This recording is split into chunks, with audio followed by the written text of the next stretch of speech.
Welcome back to Grammar Fundamentals for the PSAT. This is Chapter 12, Lesson 69.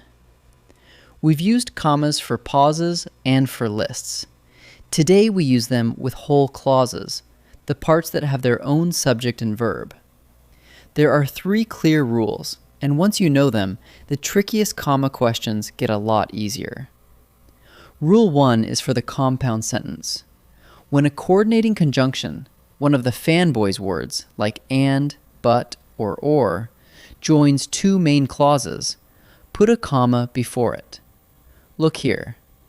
The tide was rising, but the divers stayed calm. The tide was rising stands alone. The divers stayed calm stands alone. 2 full clauses joined by but, so the comma goes right before but, comma, then the joining word. Rule 2 is for an introductory clause.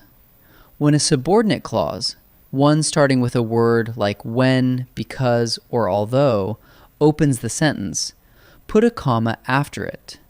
Here, when the bell rang, comma, we left. The opening clause sets the stage, and the comma marks where it ends and the main clause begins. So a leaning clause first means a comma after it. But flip that same sentence around and the comma disappears. We left when the bell rang. Now the clause comes at the end, and an adverb clause at the end of a sentence usually needs no comma. Same words, different order, different rule. Opening clause, use a comma. Ending clause, leave it joined to the main clause with no comma. Rule 3 handles clauses tucked inside the sentence. A non-essential clause, one that just adds extra information, gets a pair of commas around it. Mr. Vance, who collects maps, lent us an atlas. We already know who Mr. Vance is, so who collects maps is just a bonus detail, set off with commas. But an essential clause, one the sentence needs to point out which noun it means, takes no commas. The man who collects maps lent us an atlas. Here, the clause tells us which man, so it stays glued on, no commas. So here are your 3 rules in one place. 1.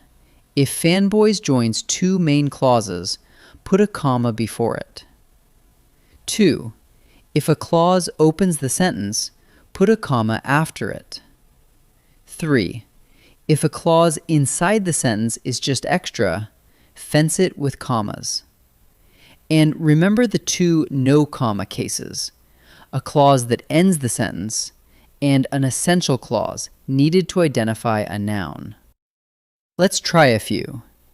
In this first set, decide whether the marked spot needs a comma.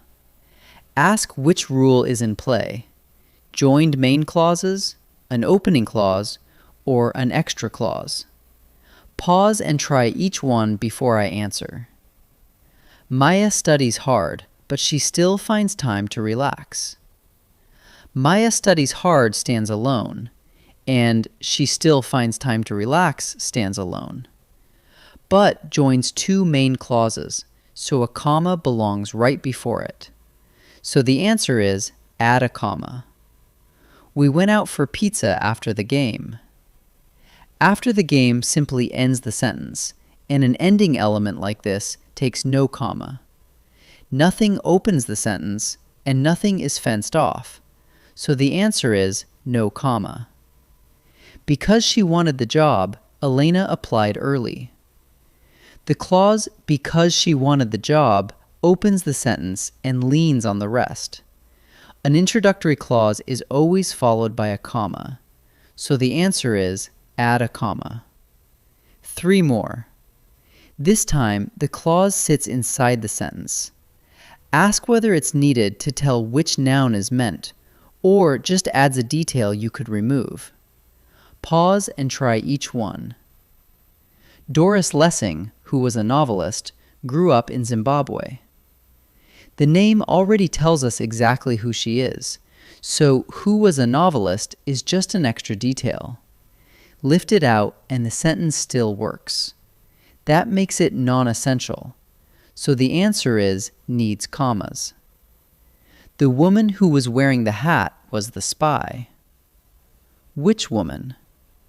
The clause who was wearing the hat is exactly what tells us. Remove it and you wouldn't know which woman.